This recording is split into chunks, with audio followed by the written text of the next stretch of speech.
song selection is Fix Me Up.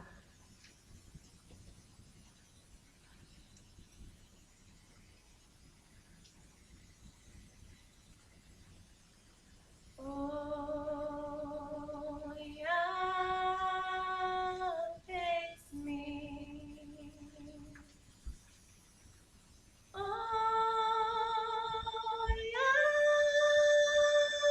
fix me. Oh, yeah, fix me. Fix me, Yahshua, fix me. Oh, yeah, fix me. Oh, yeah, fix me. Oh, yeah, fix me. Fix me, Yahshua, fix me. Oh, yeah, fix me. Oh, yeah, fix me. Oh, yeah, fix me. Fix me, Yahshua, fix me. Fix me for my long white road. Fix me, Yahshua, fix me. Fix me for my starry ground. Fix me, Yahshua, fix me. Oh, yeah, fix me. Oh, yeah, fix me. Oh, yeah, fix me. Fix me, Yahshua, fix me. Oh, yeah, fix me. Oh, yeah, fix me. Oh, yeah, fix me. Fix me, Yahshua, fix me. Fix me for my journey home. Fix me, Yahshua, fix me. Fix me for the streets of Zion. Fix me, Yahshua, fix me. Oh, fix me. Oh, fix me. Oh, fix me. Fix me, Yahshua, fix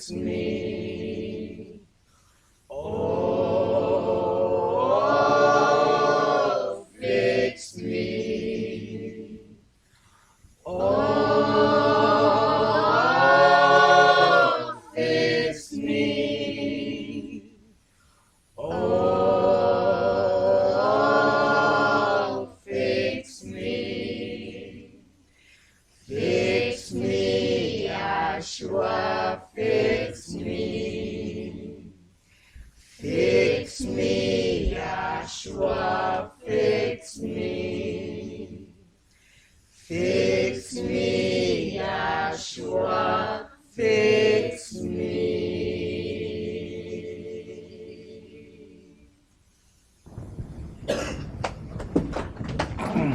The oracles of the UCI. 1 Peter chapter 4, verses 7 through 11. But the end of all things is at hand. Be you therefore sober and watch unto prayer. And above all things have fervent love among yourselves, for love shall cover the multitude of sins. Use hospitality one to another without grudging. As every man has received the gift, even so minister the same one to another as good stewards of the manifold grace of Elohim. If any man speak, let him speak as the oracles of Elohim. If any man minister, let him do it as of the ability which Elohim gives, that Elohim in all things may be glorified through Yahshua the Mashiach, to whom be praise and dominion forever and ever. Amen. Ephesians chapter 4, verses 29 through chapter 5 and verse 4. Let no corrupt communication proceed out of your mouth, but that which is good to the use of edifying, that it may minister grace unto the hearers. And grieve not the Holy Spirit of Elohim, whereby you are sealed until the day of redemption. Let all bitterness and wrath and anger and clamor and evil speaking be put away from you with all malice. And be you kind one to another, tender-hearted, forgiving one another, even as Elohim for Yahshua's sake has forgiven you. Be you therefore followers of Elohim, as their children, and walk in love, as the Mashiach also have loved us, and has given himself for us an offering and sacrifice to Elohim for a sweet-smelling savor. But fornication and all uncleanness or covetousness, let it not be once named among you as becomes saints. Neither filthiness, nor foolish talking, nor jesting, which are not convenient, but rather given of thanks. Ecclesiastes chapter 5, verses 1 and 2. Keep your foot when you go to the house of Elohim, and be more ready to hear than to give the sacrifice of fools, for they consider not that they do evil.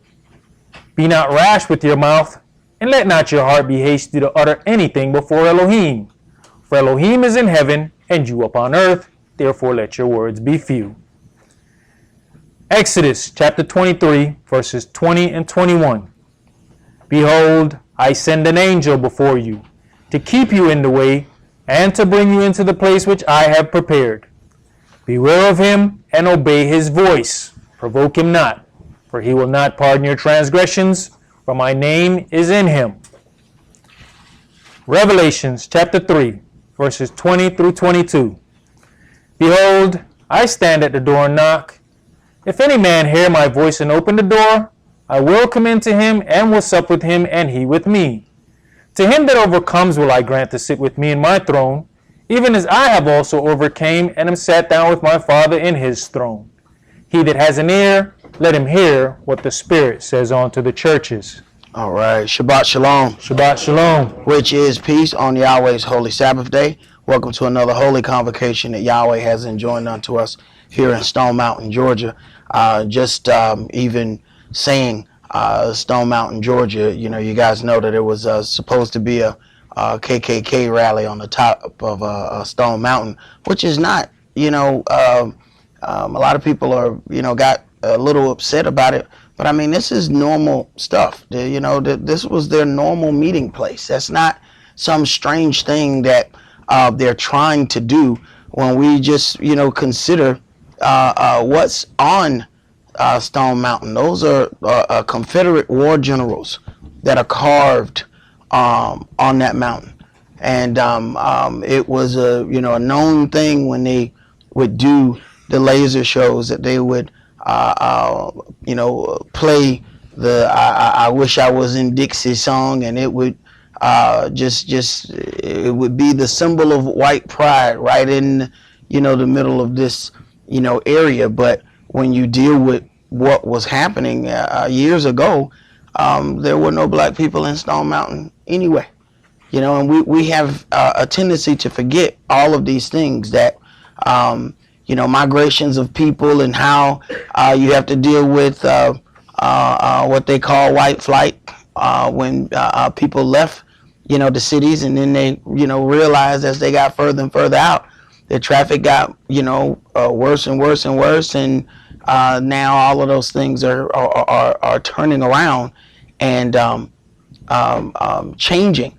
But we had some calls about going to protest against the protesters, and we have to remember that it's written in Exodus 23 and verse 2 that you should not follow a multitude to do evil. And a lot of times we think that we should join in to everything that sounds like it might be a good idea.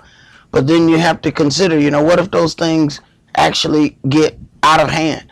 You went looking for that particular thing. And Stone Mountain is a different kind of situation. It's really a closed off area. Like, you have to go into, the mountain area a certain way.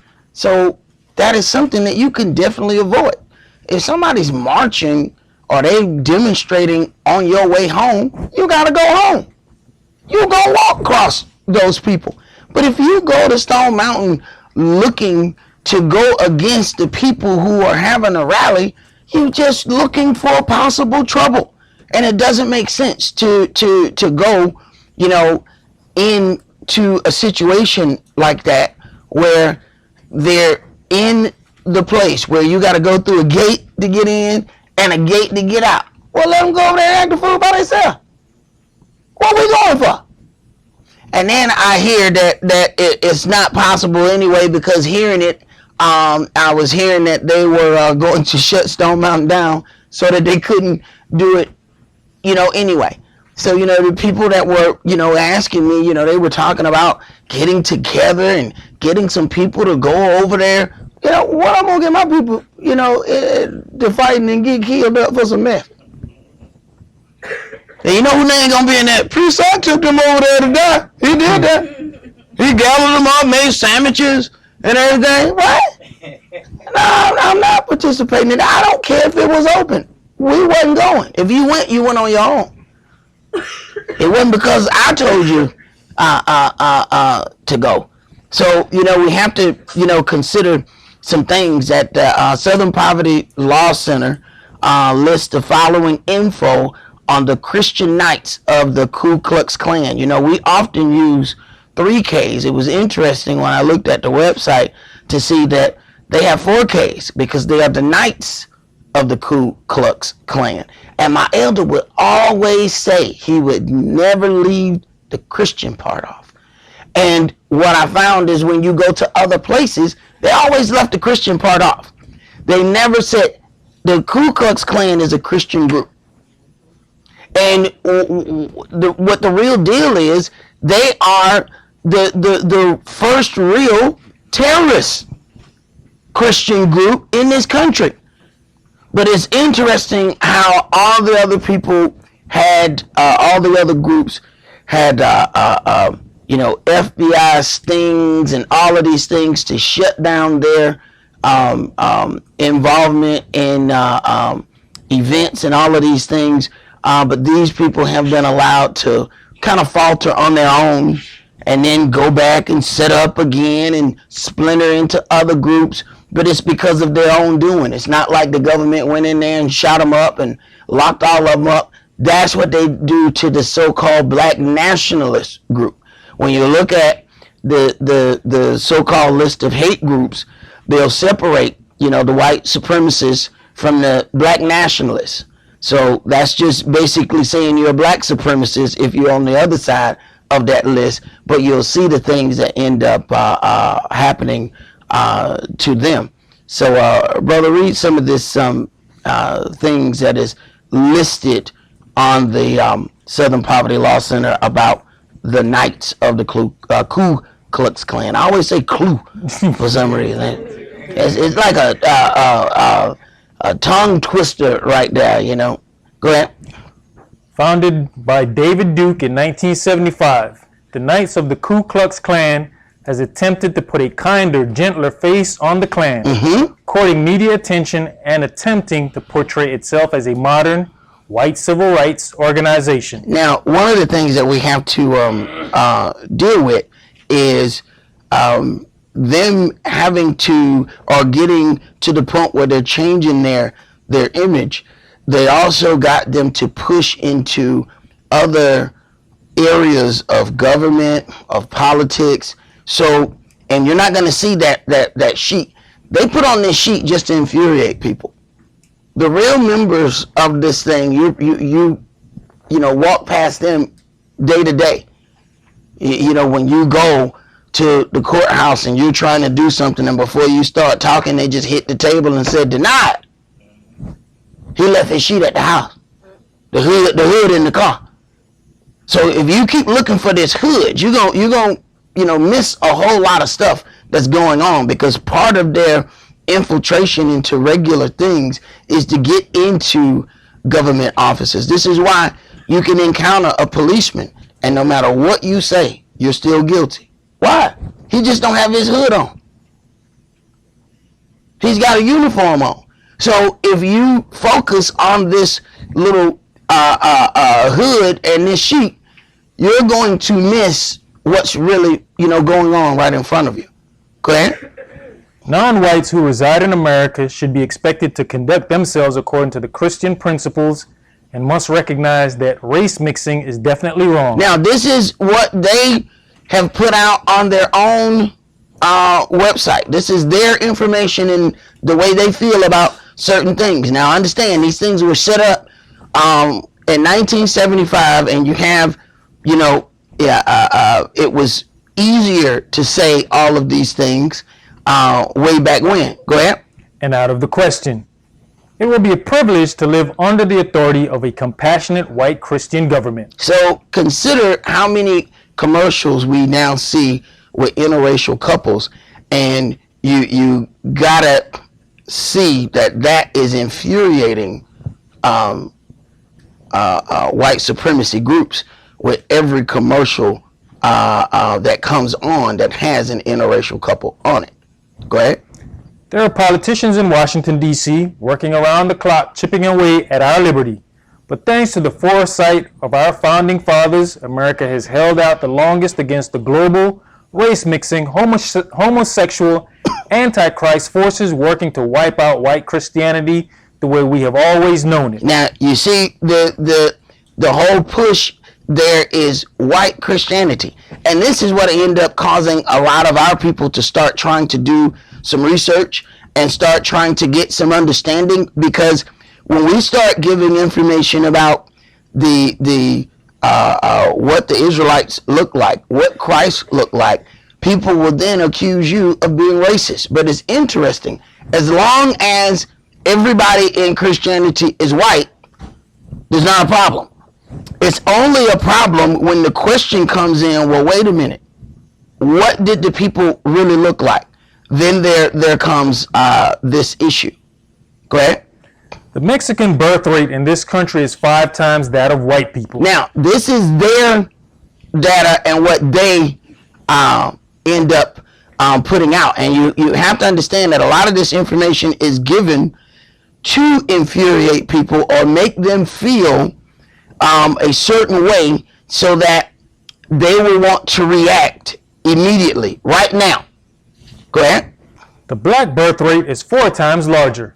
America will become a third world nation if these trends continue. Right. So this is their thought process, that they have to do something. Now, consider, with all of the increase in racial events that we've seen, consider the things that you've heard President Trump say, and then listen to the things that you see on the Knights of the Ku Klux Klan website, and you'll see why his supporters are hand in hand with this agenda.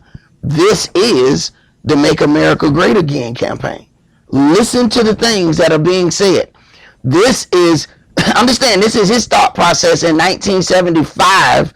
This has always been his thought process, that the Mexicans are reproducing at a higher rate. Go ahead.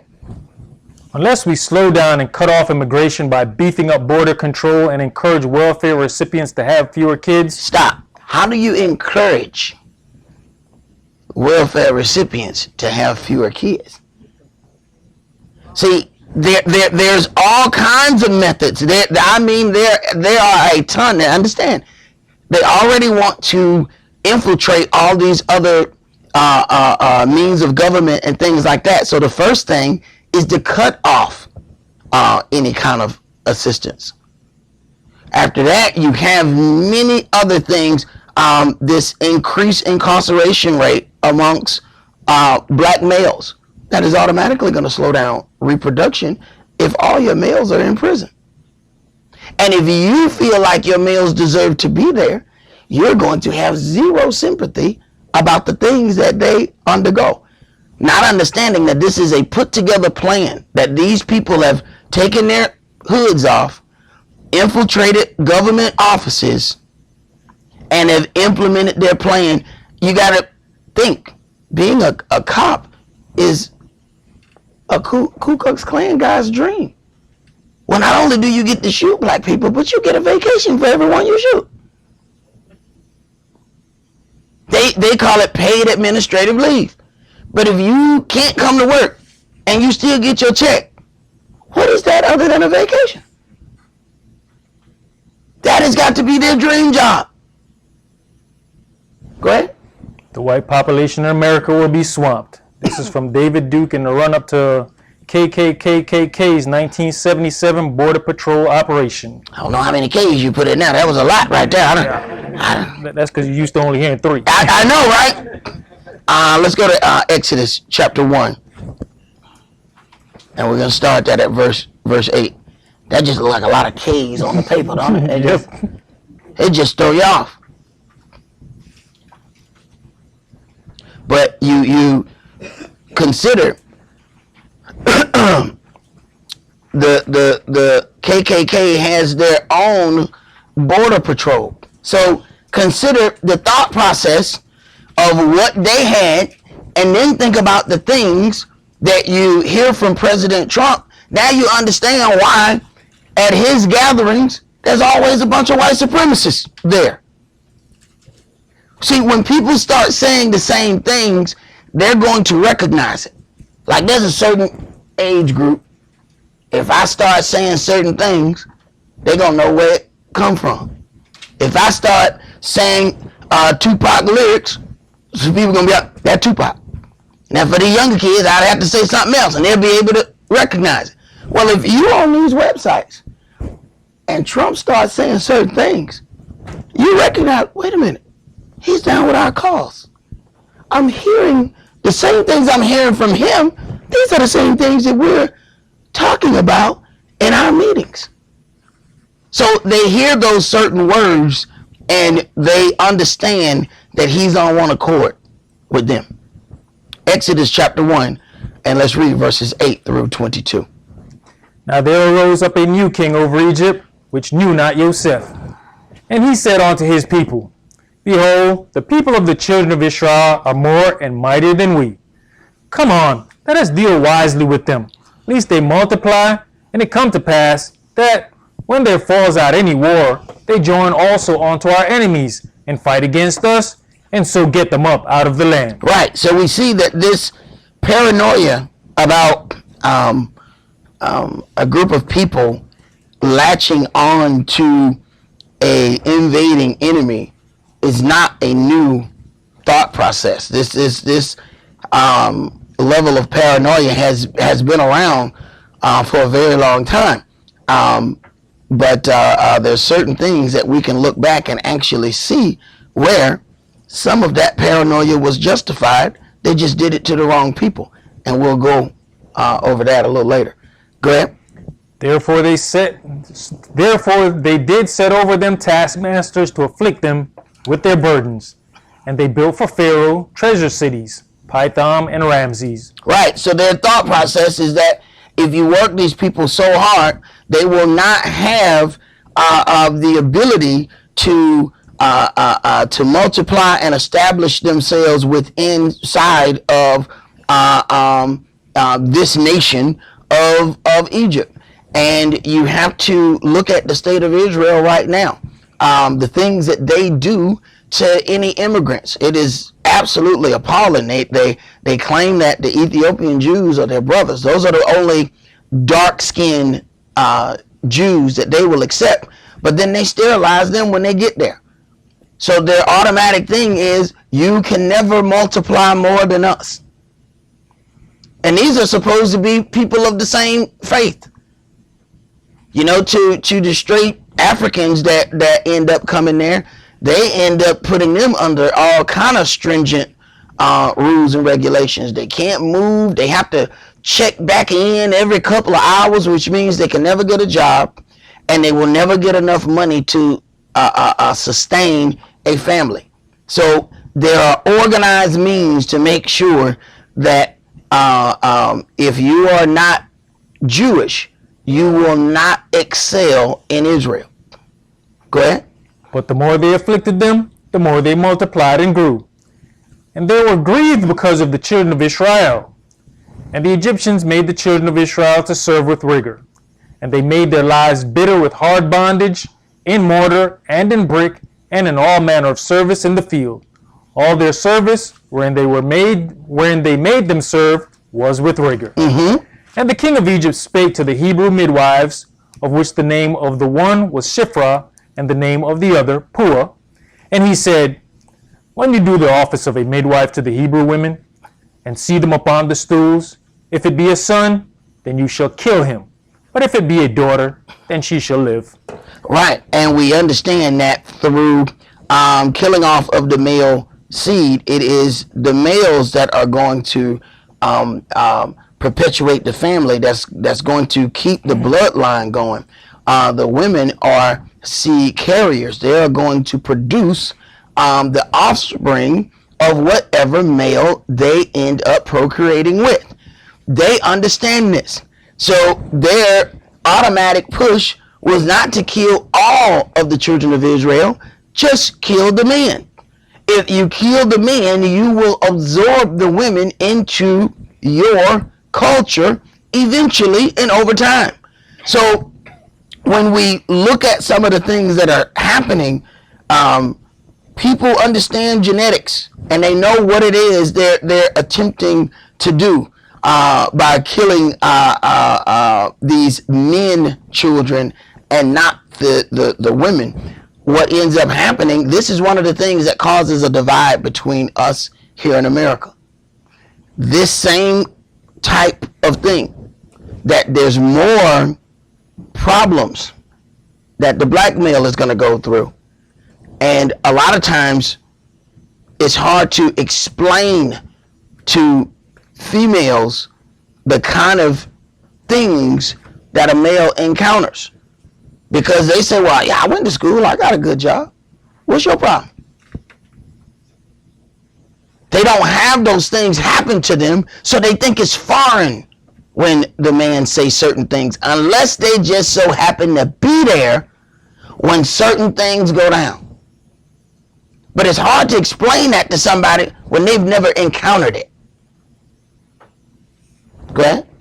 But the midwives feared Elohim, and did not the asking of the king of Egypt, and did not as the king of Egypt commanded them, but saved the men children alive. Right, and we used to have midwives that would deliver the children, but you had a situation where they were not able to figure out our exact numbers and things like that. So they eventually went through and made all of those things illegal for no reason at all, because black people were accustomed to having children in a house. Now, try to talk to somebody about having a kid in a house and they will go off on you. It was customary for our people to do that. But when they outlawed those midwives, attacked all of those things, that pushed everybody to the hospitals, and that way they were able to keep adequate count on how many people have been born and things of that nature. Before that, they couldn't do it. Go ahead. And the king of Egypt called for the midwives, and said unto them, why have you done this thing, and have saved the men children alive? And the midwives said unto Pharaoh, because the Hebrew women are not as the Egyptian women, for they are lively and are delivered, ere the midwives come in unto them.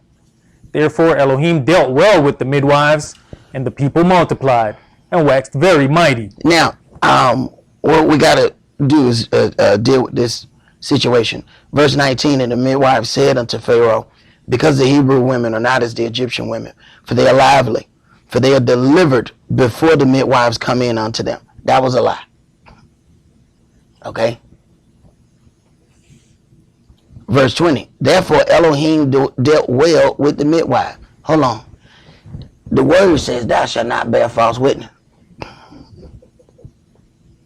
They lied, and Yahweh did well unto them. See, this is what you have to explain to people. Now people might call that a white lie. No, that's not a white lie. They were in an impossible situation. The situation is kill an innocent child or lie to the man and tell him we didn't have a chance to kill the child. Which one you think we're going to be the biggest sin? See, sometimes you got to use some common sense with this word as well. Because this is a situation when it comes down to, do you want to have to stand there and answer that, you killed the innocent child because somebody told you to? Or did you stand up to that pressure and say, no, this not going to happen. I'm not participating in this. Now, because they didn't participate, he had to then orchestrate another campaign. But what if they had participated? There would be no need for the other campaign. Keep reading. And it came to pass, because the midwives feared Elohim, that he made them houses. So they lied, and he built them houses. But keep in mind, the woman that hid the Hebrew spies, she lied. And Yahweh took care of her. What we have to consider is the particular situation. When you do right by Israel, Yahweh does right by you. Go ahead. And Pharaoh charged all his people, saying, every son that is born you shall cast into the river, and every daughter you shall save alive. So now he's got to get the rest of the people involved in this because the women refused to do it. But if they had not refused, we would have a whole nother legacy right here as far as these women doing that particular deed. But now this falls on all of Egypt now. So consider when the judgment comes and they're losing their firstborn. See, people forget about the things that have taken place and the things that they have done years ago when it comes time for righteous judgment. So then, and sometimes we forget when we look and say, man, he got all the Egyptian, kids. Wait, you got to understand the things that they went forth and did. And we're talking, if this thing is happening, Moshe's 80 years old when he goes back. Man, ain't nobody thinking about what they did 80 years ago. They ain't even got the same teeth they had 80 years ago. They're not thinking about that. How many of them are even still alive from that era? But Yahweh don't forget.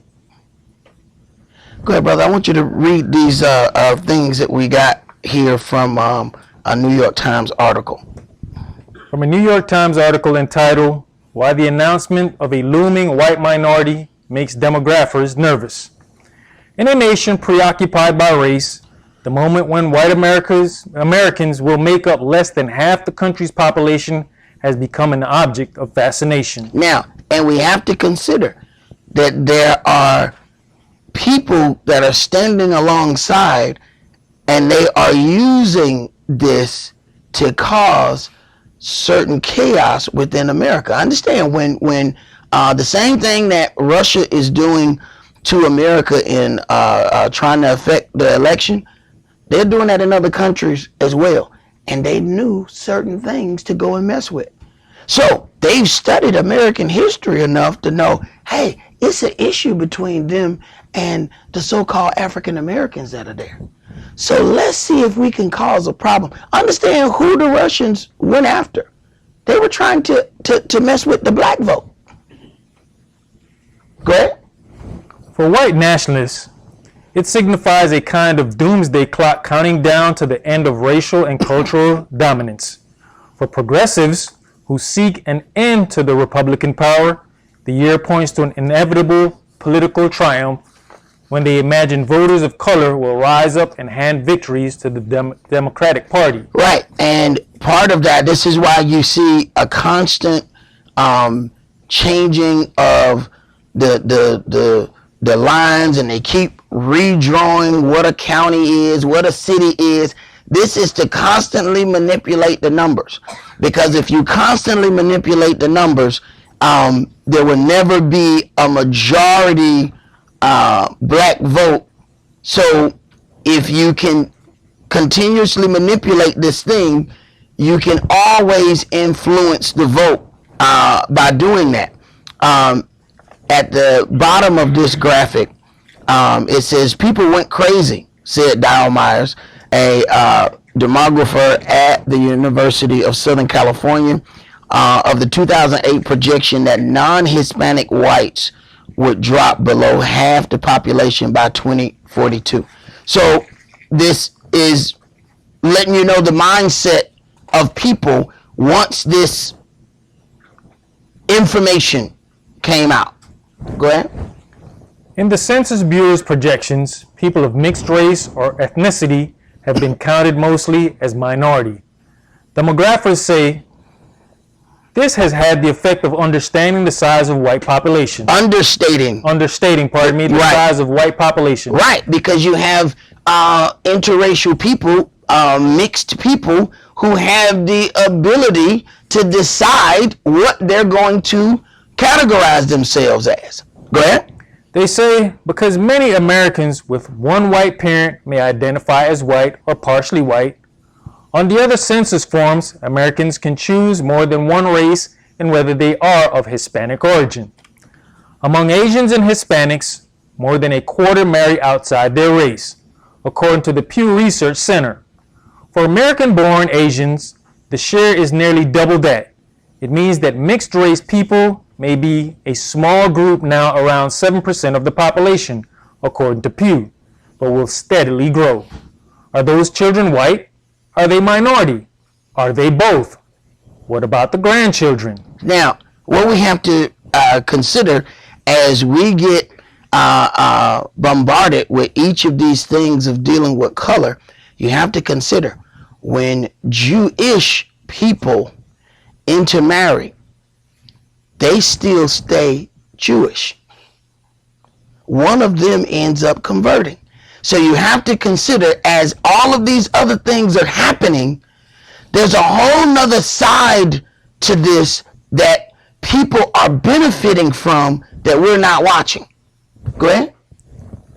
It was not just white nationalists worried about losing racial dominance. Dr. Myers watched as progressives envisioning political power became enamored with the idea of a coming white minority. He said it was hard to interest them in his works on ways to make the change seem less threatening to fearful white Americans, for instance, by emphasizing the good that could come from immigration. Dr. Myers and a colleague later found that presenting the data differently could produce a much less anxious reaction. In work published this spring, they found that the negative effects that came from reading about a white decline were largely erased when the same people read about how the white category was in fact getting bigger by absorbing multiracial young people through intermarriage. Now, consider the first part. Killed the males, but saved the women alive. What was Pharaoh going to do? He was bringing them into his culture. And see, this is one of the big things that ends up happening with us. We intermarry, and we don't have a culture to make sure that stays in the house. When you got a situation where somebody converts, then no matter who they marry, the same culture goes forth. That is a very, very big difference. Let's go to Hosea chapter 7. 9:25.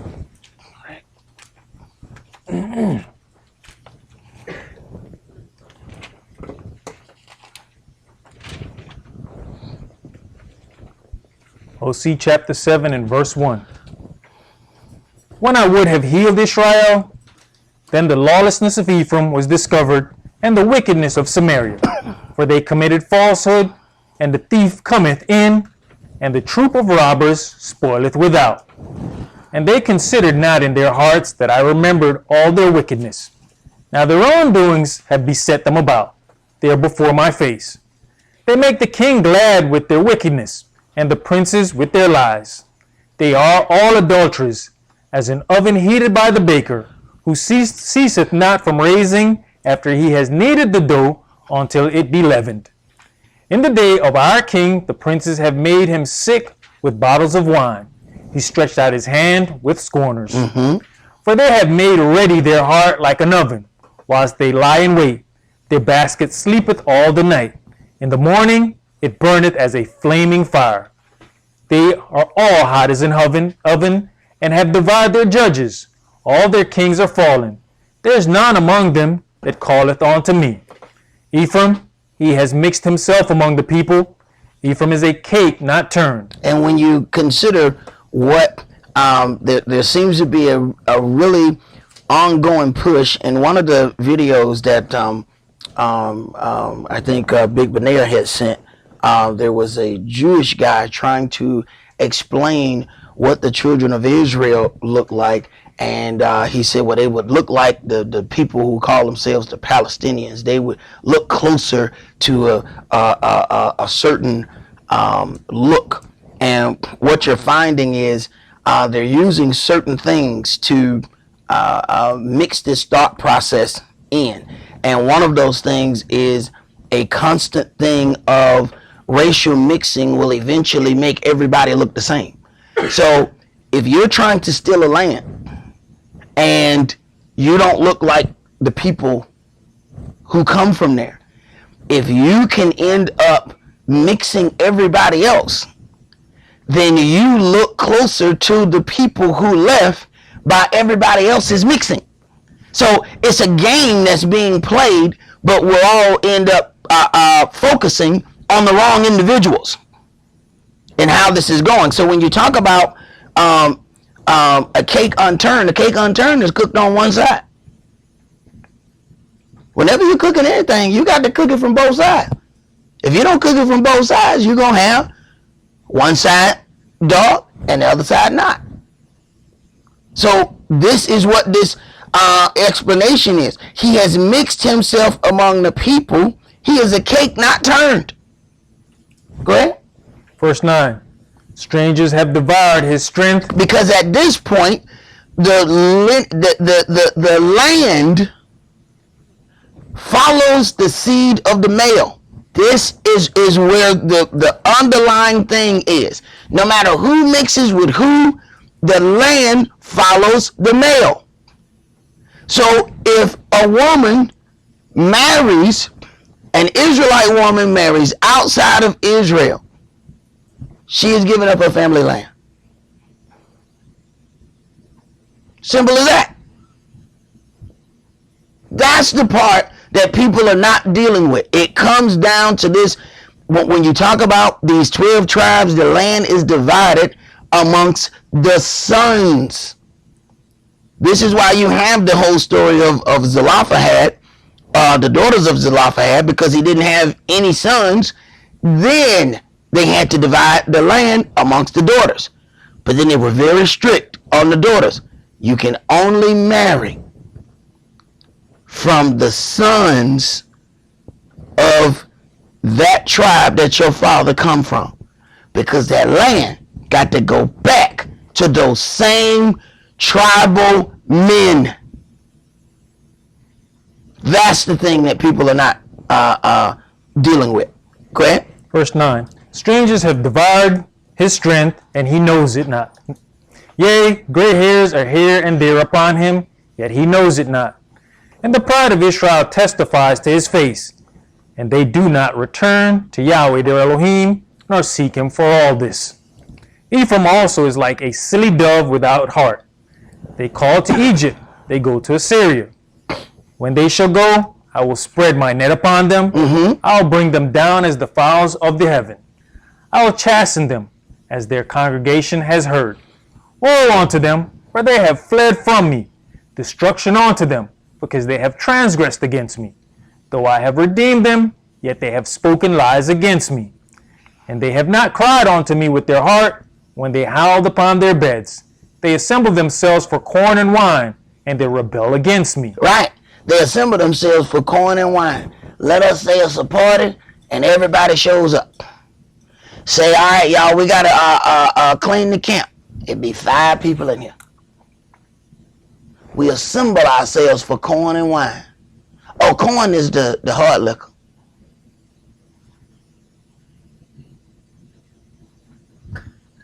Right. Read, bro.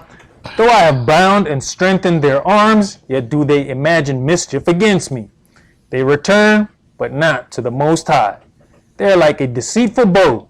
Their princes shall fall by the sword for the rage of their tongue. This shall be their derision in the land of Egypt. All right, let's go to our Ezra chapter 9. Uh,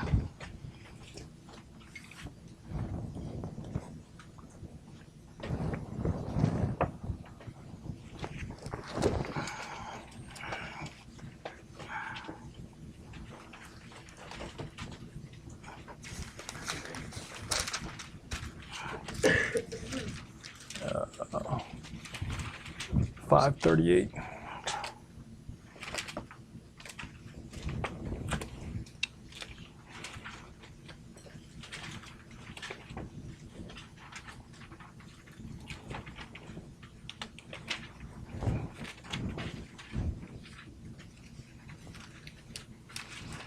Ezra chapter 9 and verse 1.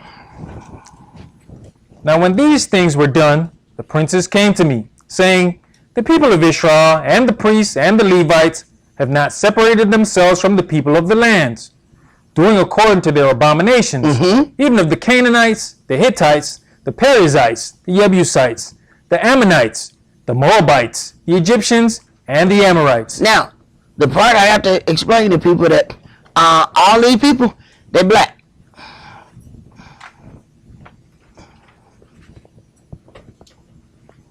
So a lot of people got this into some color situation. No, this is about culture. All of these people, it says Israel has not separated themselves. Israel was called Canaan land.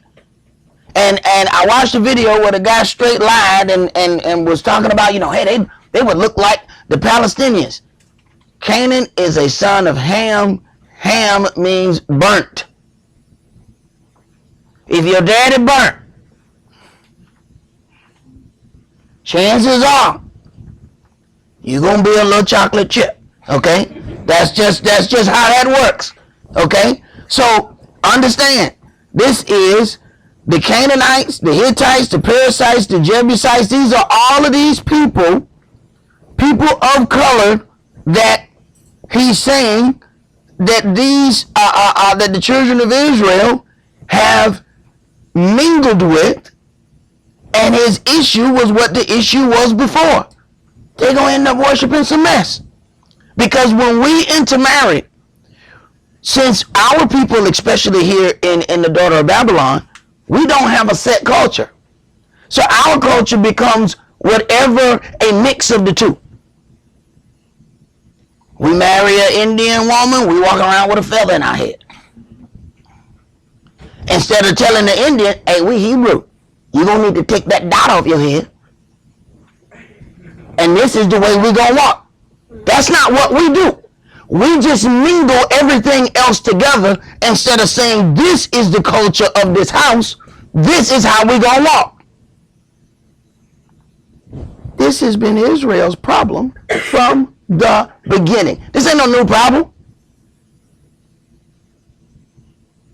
We don't decide what the culture of the house is going to be. Go ahead. For they have taken up their daughters for themselves and for their sons, so that the holy seed have mingled themselves with the people of those lands. The holy seed have mingled themselves with the people of those lands. Has nothing to do with color. Now, we're picking up strange doctrine. Now we serve Yahweh on one day and serving a whole nother God the next day right behind it. What does Shlomo do? Start building temples for the strange wives that he married. So 1 minute he'll go and pray to Yahweh. Next minute, he's standing in another temple. Go ahead. Yea, the hand of the princes and rulers have been chief in this trespass. Right. So and this is the same thing. It says the hand of the princes and rulers have been chief in this trespass. So in other words, the people who have the most power and circumstance are the ones who did it the most. Go ahead. And when I heard this thing, I rent my garment and my mantle, and plucked off the hair of my head and of my beard, and sat down astonished. Then were assembled unto me every side that trembled at the words of the Elohim of Israel. Everyone that trembled at the words. Then were assembled unto me everyone that trembled at the words of the Elohim of Israel, because of the transgression of those that had been carried away, and I sat astonished until the evening sacrifice. Right. There were that assembled unto me everyone that trembled at the words. These are the people that actually care about what's going on.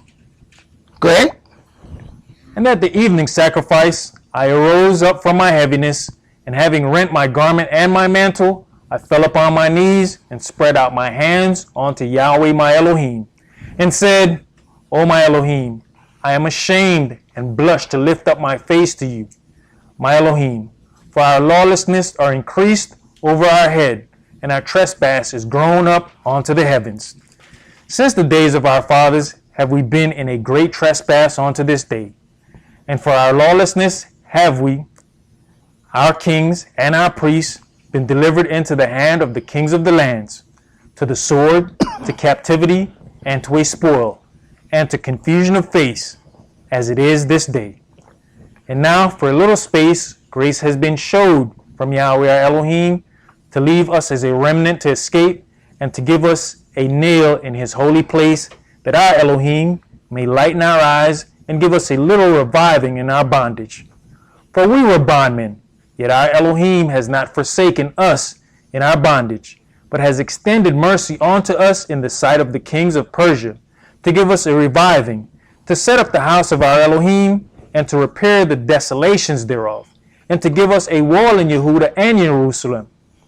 And now, O our Elohim, what shall we say after this? For we have forsaken your commandments, which you have commanded by your servants the prophets, saying, the land unto which you go to possess it is an unclean land with the filthiness of the people of the lands, with their abominations, which have filled it from one end to another with their uncleanness. Now therefore, give not your daughters unto their sons, neither take their daughters unto your sons, nor seek their peace or their wealth forever, that you may be strong and eat the good of the land, and leave it for an inheritance to your children forever. Understand, we're talking about the people that Yahweh is removing from the land. So why would you turn around and marry of the people that he's kicking out of the land because they were wicked before you got there? So then when you intermingle with the people that he's running out, you're keeping them in. Go ahead. And after all that has come upon us, for our evil deeds and for our great trespass, seeing that you, our Elohim, has punished us less than our iniquities deserve, and has given us such deliverance as this, should we again break your commandments and join in affinity with the people of these abominations? Not the people of this color, not the people who look a certain way, the people of these abominations. The first thing we do when we're looking at somebody, we're looking at how they look. We ain't asking no question. What's your culture? What kind of stuff you do? Where your folks from? Do you ever keep the Sabbath? What kind of food you eat? We're not answering that. We're talking about something. How wide is your shoulders? How tall are you? What size is that shoe? Right. Read, man. Would not you be angry with us till you have consumed us, so that there should be no remnant nor escaping? O Yahweh Elohim of Israel, you are righteous, for we remain yet escaped, as it is this day. Behold, we are before you in our trespass, for we cannot stand before you because of this. We cannot stand before you because of this. So understand, we have people who know enough about our word to know certain things is going to keep us powerless and unable to stand before our Elohim. See, the issue here is our culture is published. It's published for all to read, which means that other people can read exactly what the key points of destroying you are. So they ain't got to send no spies to try to figure out how to get to Israel. They can go in the privacy of their own house. Oh yeah, that's gonna get them right there. That's it. Because we too busy going to church singing and dancing. But everybody has the keys to our culture right here in front of them. And if they do certain things and cause us to do certain things, it is going to drive a wedge in between us and our Elohim, which means that's less help that we have when things get ready to go down. Let's go to our Deuteronomy chapter 7. So that's why we have to understand this whole part of they must be dealing with that bondage.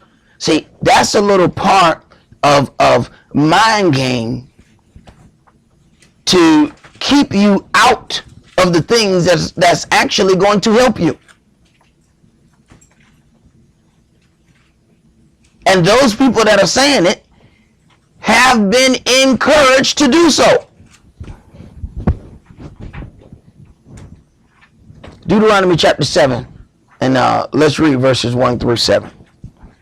When Yahweh your Elohim shall bring you into the land, whether you go to possess it, and have cast out many nations before you, the Hittites, and the Girgashites, and the Amorites, and the Canaanites, and the Perizzites, and the Hivites, and the Jebusites, 7 nations greater and mightier than you. And when Yahweh your Elohim shall deliver them before you, you shall smite them and utterly destroy them. You shall make no covenant with them, nor show mercy unto them. Right, and he specifically lists these nations. Now, a lot of people take that and do a whole lot of other things with it. Now, Yahweh was very, especially in this Old Testament, about mingling among other nations. But these things here were specific about these particular nations. Go ahead. Neither shall you make marriages with them. Your daughter you shall not give unto his son, nor his daughter shall you take unto your son. So when he starts dealing with the people in Ezra, they're not just saying some stuff that they thought was okay.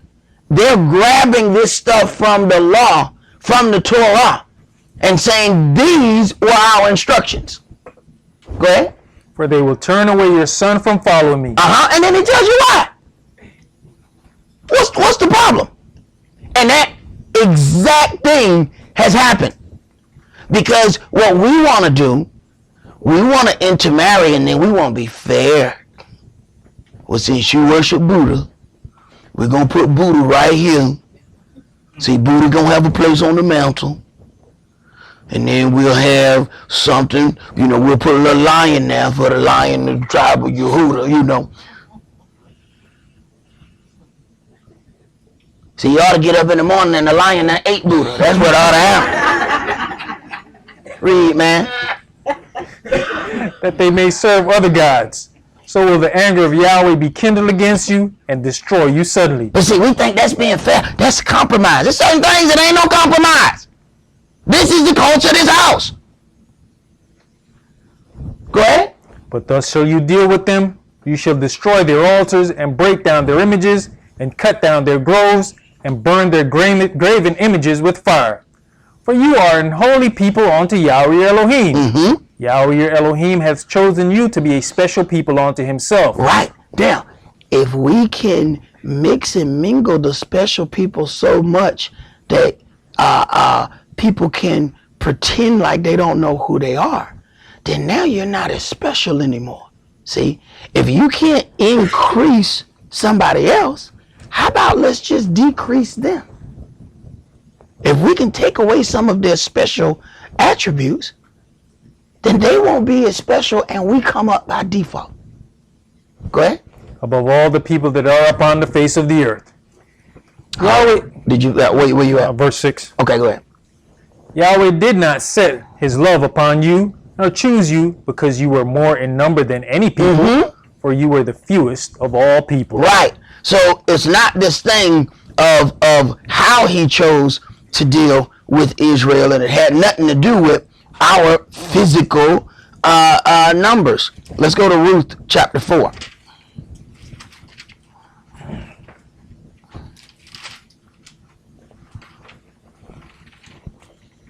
(3:17).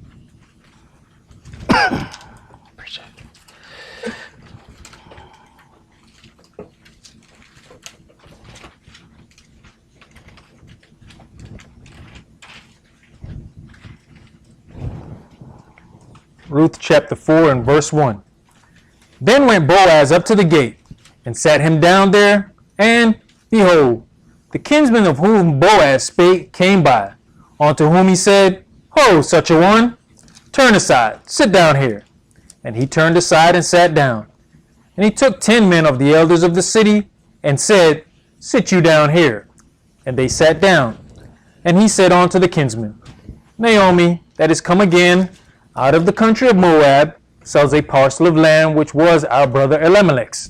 So they're dealing with this thing according to the lineage of the males. She's the only one left. Go ahead. And I thought to advertise you, saying, Buy it before the inhabitants, and before the elders of my people. If you will redeem it, redeem it.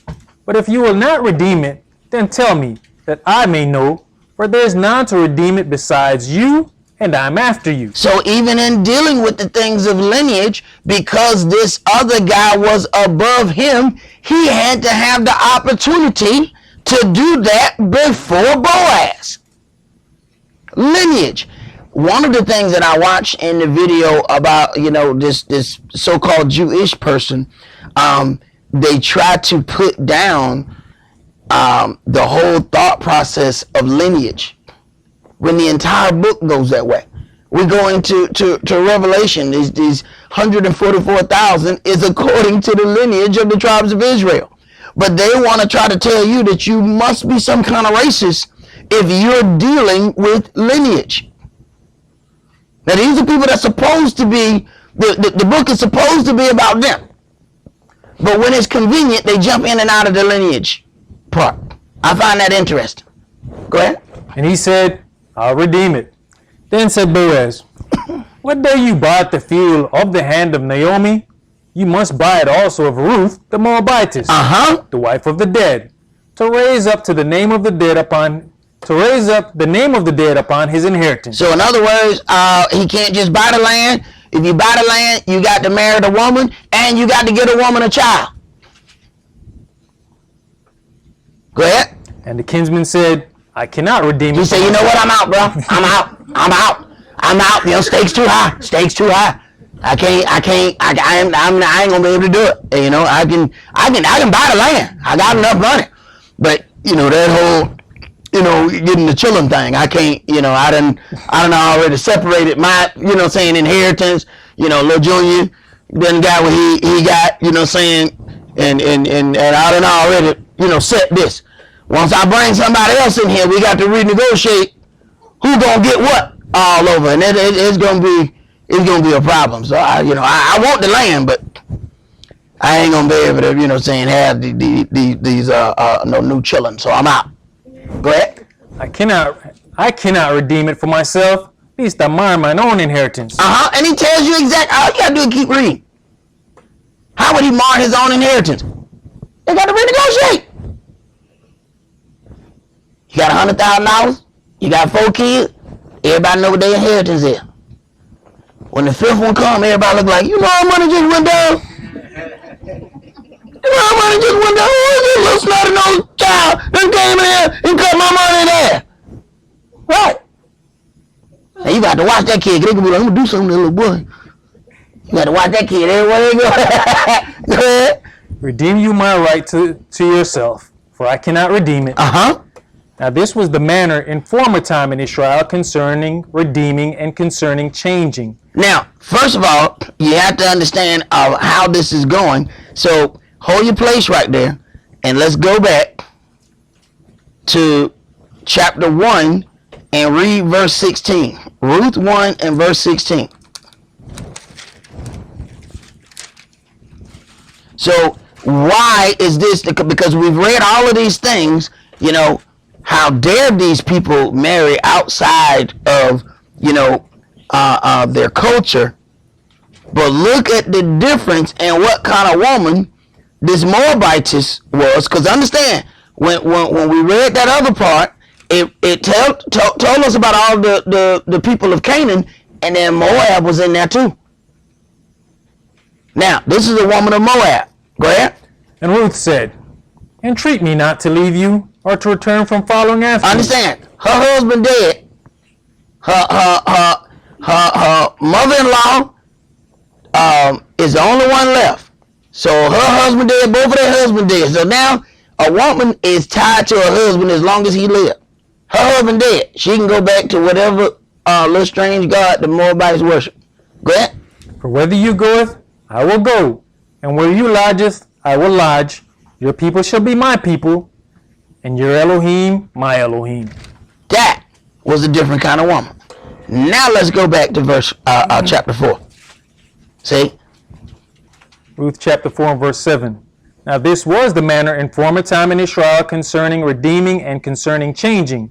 For to confirm all things, a man plucked off his shoe and gave it to his neighbor. And this was a testimony in Israel.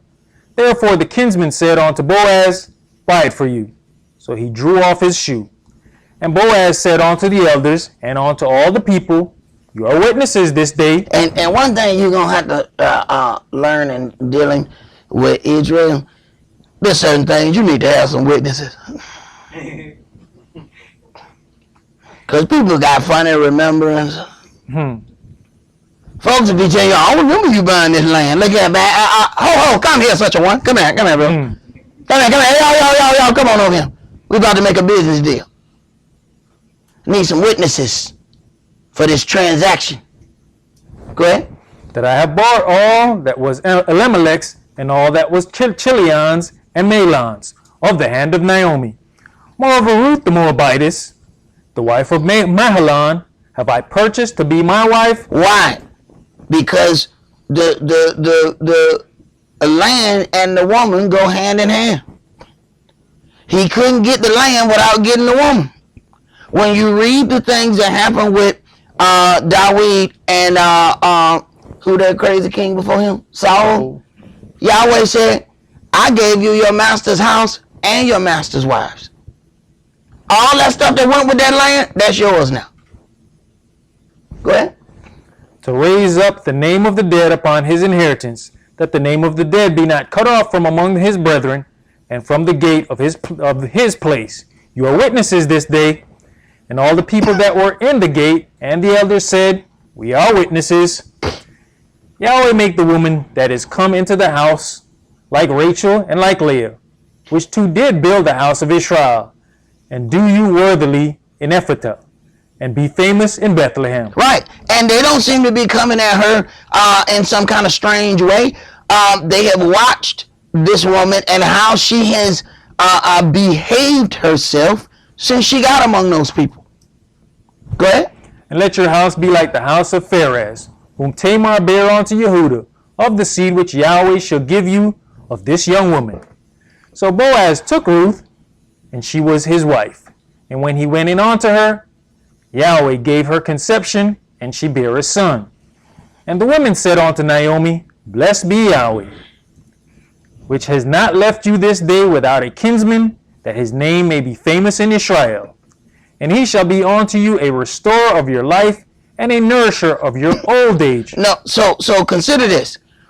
Listen to what it's saying. And the women said unto Naomi, Blessed be Yahweh, which have not left you this day without a kinsman.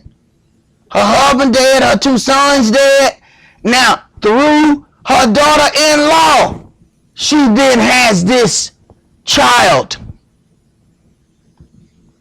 Other than that, her whole seed was cut off without this woman. Who's foreign, by the way? Go ahead. For your daughter-in-law, which loves you, which is better to you than 7 sons, has borne him. And Naomi took the child and laid it in her bosom, and became nurse unto it. And the women, her neighbors, gave it a name, saying, There is a son born to Naomi, and they called his name Obed. He is the father of Jesse, the father of Dawid. So now you understand that this woman then has given birth to a son that's in the lineage of the kings. Go ahead. Now these are the generations of Pharez. Pharez begat Hezron, and Hezron begat Ram, and Ram begat Amminadab, and Amminadab begat Nahashon, and Nahashon begat Salmon, and Salmon begat Boaz, and Boaz begat Obed, and Obed begat Jesse, and Jesse begat Dawid. Now understand now, Boaz, and this is that thing, especially, you know, when you have that thing, you always hear people talking about I'm trying to find my Boaz. You always having them women talking, I'm trying to find my Boaz. Let me tell you something. Boaz is an older man. He already has sons and maybe other wives. The only child that's even in the lineage of the king is the one that comes from the foreign woman. Don't think that all you see here is this one child. He was an older man. That was part of the thing. That they looked at Ruth as a righteous woman, that she didn't come over there and run after the young man. See, that's the part that you don't hear when people be talking about, I'm looking for my Boaz. They in the gym looking for Boaz. I'm looking for my Boaz. Right. Let's go to Exodus chapter 12. See, they ain't looking for no established man got himself together. They looking at the gym. They want to find him a young Boaz. So no, that Boaz got gray hair. I don't want that one. Exodus chapter 12, and let's read verses 43 through 49. Verse 43. And Yahweh said unto Moshe and Aaron, This is the ordinance of the Passover. There shall no stranger eat thereof. But every man's servant that is bought for money, when you have circumcised him, then shall he eat thereof. Right. So for the foreigner to take part in these things, then that circumcision had to be done, because the covenant of circumcision was given unto the children of Israel, and it is a covenant that we are supposed to walk in. Go ahead. A foreigner and an hired servant shall not eat thereof. In one house shall it be eaten. You shall not carry forth aught of the flesh abroad out of the house, neither shall you break a bone thereof.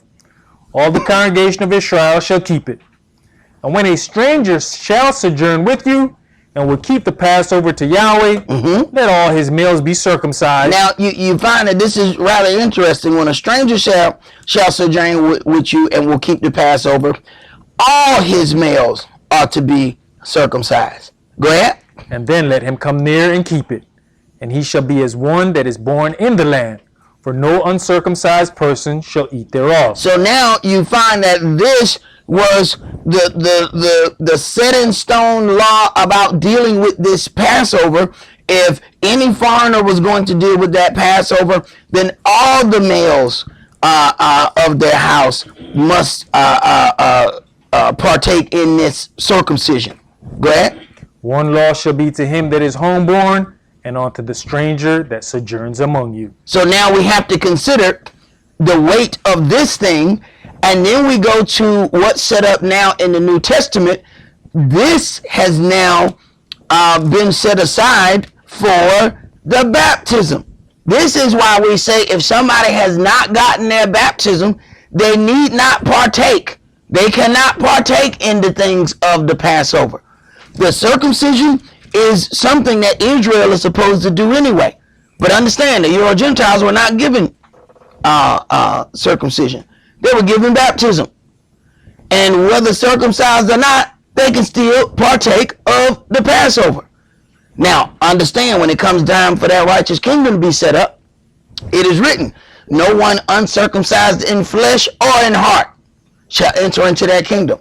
So there is a grace period there, because I know that there are people who have asked questions about the circumcision, because there are certain ones who were not circumcised. And understand, you have, and I don't think we consider when we look at a lot of the names of these hospitals that they're Jewish owned.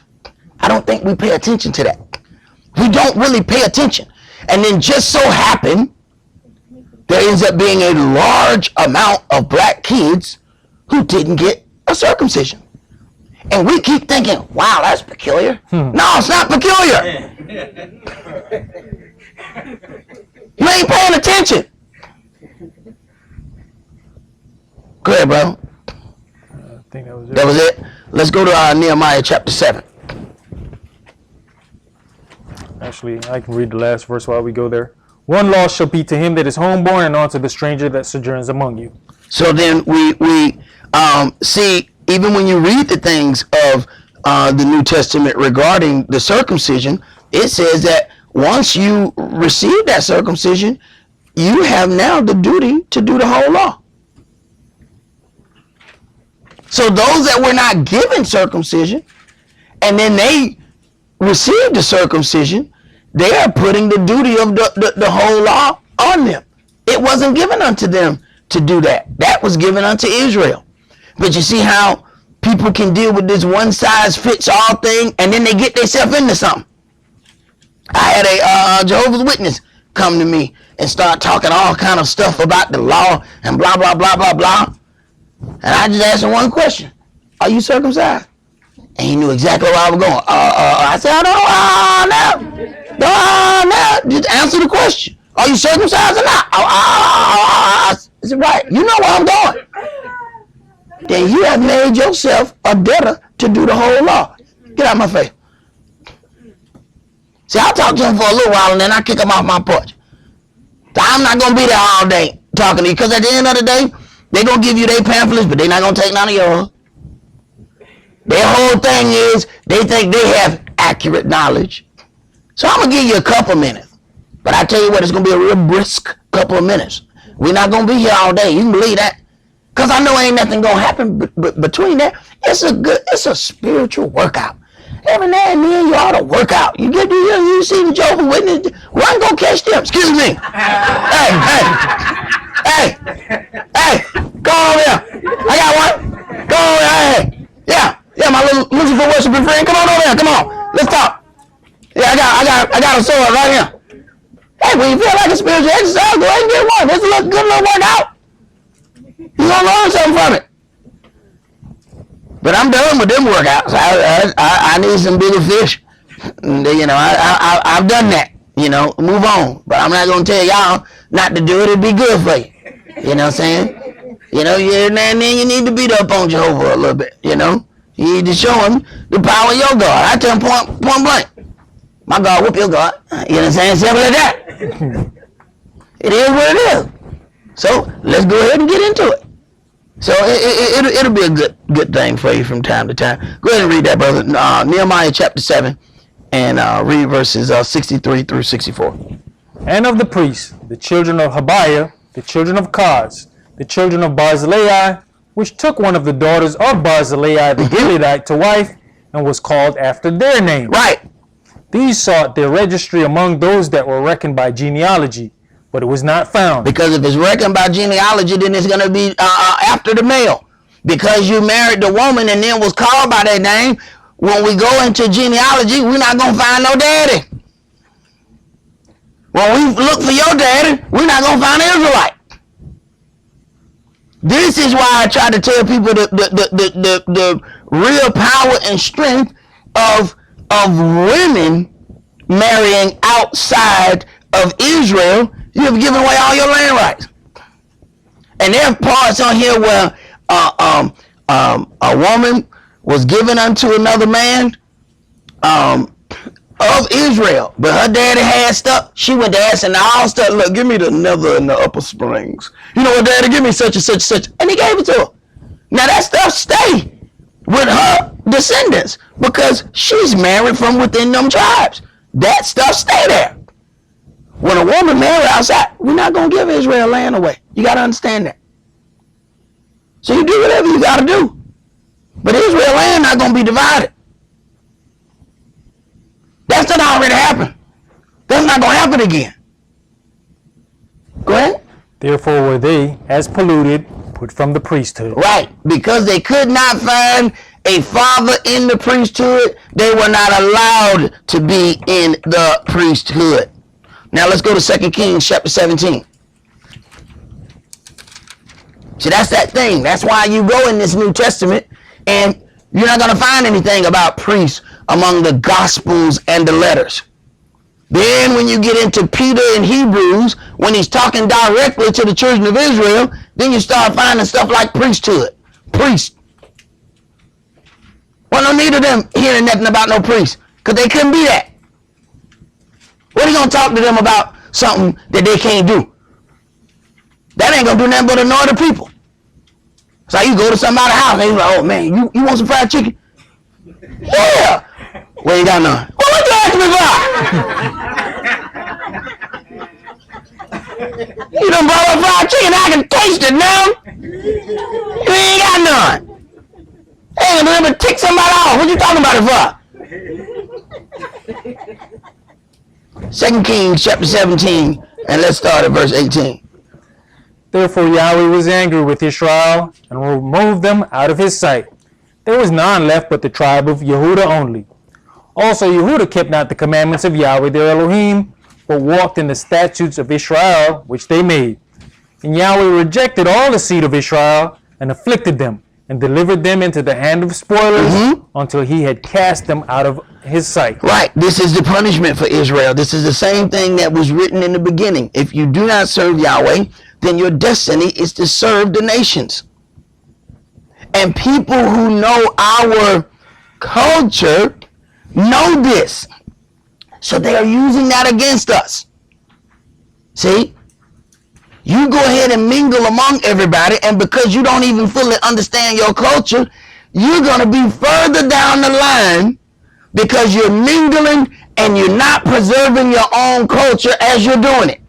So you're going to be so twisted when it comes time to enter into that land because you done pulled up everybody else's culture except the culture of this book. Go ahead. For he rent Israel from the house of Dawid, and they made Jeroboam the son of Nebat king.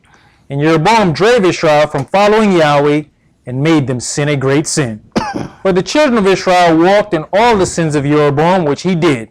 They departed not from them, until Yahweh removed Israel out of his sight, as he had said by all his servants the prophets. He said by his servants the prophets, he gave them an opportunity to change. This is why the people didn't like the prophets. That's why it's so interesting now that somebody comes to town and say they the prophet, and everybody run go see them, you know, so they can hear some nice sweet prophecies. Man, they were getting out of Dodge when they seen the prophets. Think about what he just said. I told them all of these negative things by my servants, the prophets. The prophets don't bring a bunch of niceties.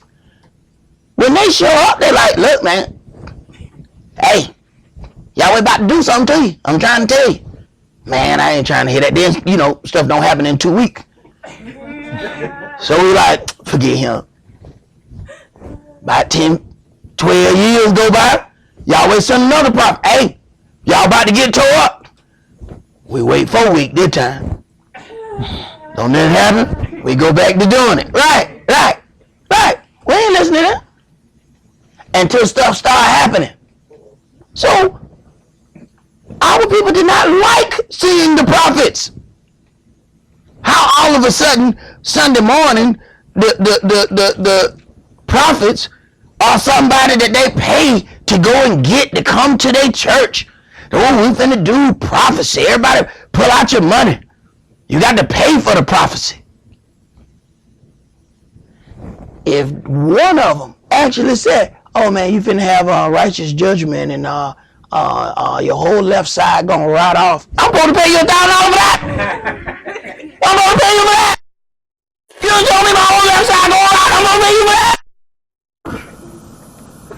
So now when people pay to hear a prophet lie, you got to tell them a good lie. Good prophet lie. Right. That's why the whole power of prophecy has diminished among the so-called gospel of today. They don't understand. The prophet gave you warning. That's what the prophet's job is. Not to tell you a bunch of nice stuff to make you feel good. It's not his job. Go ahead, bro. So is Israel carried away out of their own land to Assyria unto this day. And the king of Assyria brought men from Babylon, and from Cutha, and from Ava, and from Hamath, and from Sepharvaim, Right. and placed them in the cities of Samaria instead of the children of Israel. And people will tell you, I'm a Sephardic Jew. Oh, you a convert? Oh, okay. Yeah, tell me more. Go ahead. And they possessed Samaria, and dwelt in the cities thereof. And so it was at the beginning of their dwelling there, that they feared not Yahweh. Wherefore Yahweh sent lions among them, which slew some of them. So these are replacements. See, they're finna get some replacement priests. Go ahead. Wherefore they spake to the king of Assyria, saying, the nations which you have removed, and placed in the cities of Samaria, know not the manner of the Elohim of the land. Therefore he has sent lions among them. So in the beginning, these imposters didn't know nothing about our culture. Go ahead. You know, even with this, it gives you a clue. Where's the only place you find lions? Hey, brother. Well, you know what? The biggest lie they told us. Well, see, this is the Middle East. No, it ain't. That's Africa. But you see how you can mess with the mental of people by changing the description? See? Telling people it's the Middle East. Now they think that part is separate from Africa. No. All of this is happening in Africa. Okay? But if you're not understanding that, this is why people can present to you some people who look a different way. Because you know how many people got this book sitting on their coffee table at the house and have no idea that this stuff takes place in Africa? They about to put another Bible documentary on, and everybody on it, Lily White. And they keep doing documentary after documentary. Each time the people get just a little bit more tan. They stay in there just a little bit. They get just a what? People tell you, oh no, well I think he was olive. What the hell color is olive?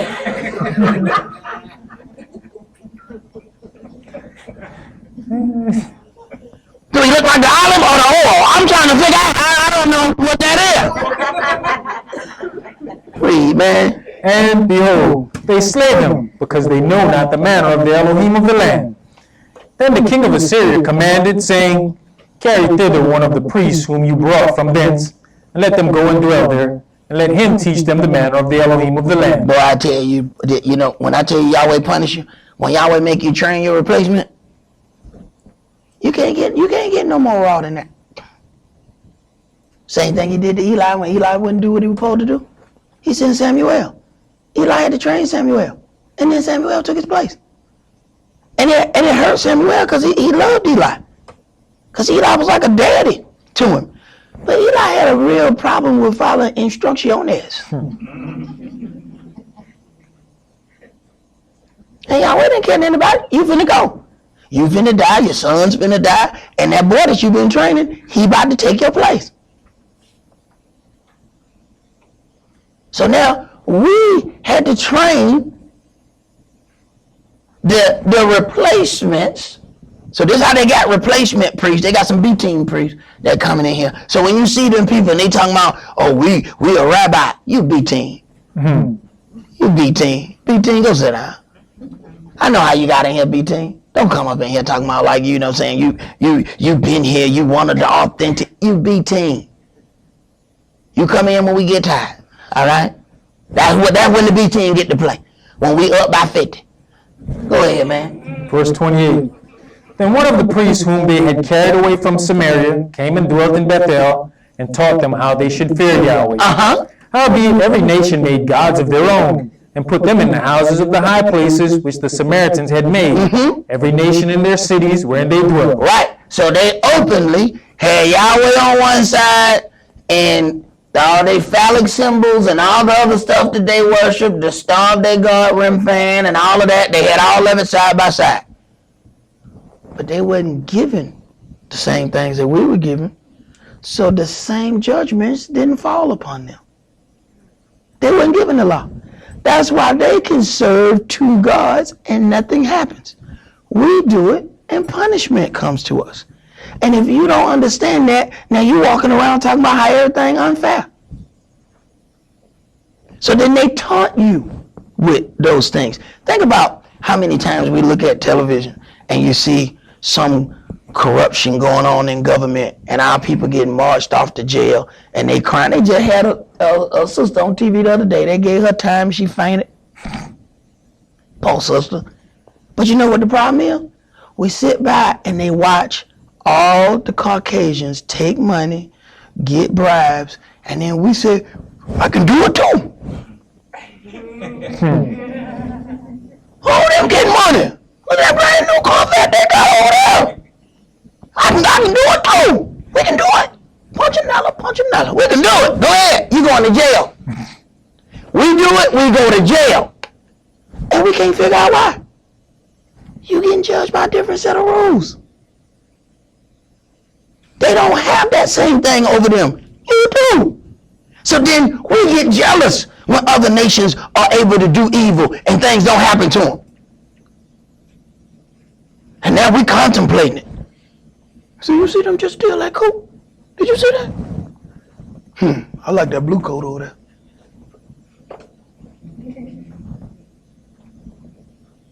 They don't have the same judgment over them as you do.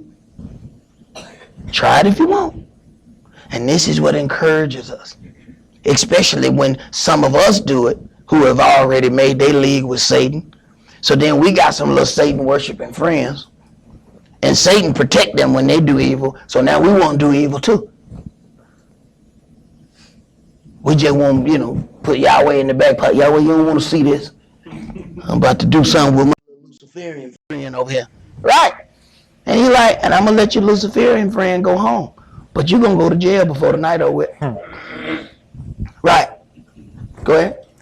And the men of Babylon made Succoth-Benoth, and the men of Cuth made Nergal, and the men of Hamath made Ashima, and the Ivites made Nibhaz and Tartak, and the Sepharvites burnt their children in fire to Adremelech.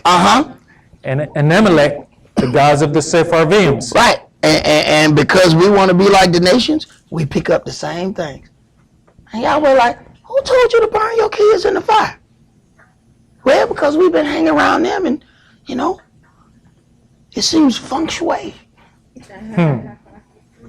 I was just looking at some stuff on the Super Bowl on my way out the door, and the guy put, it was on the news, and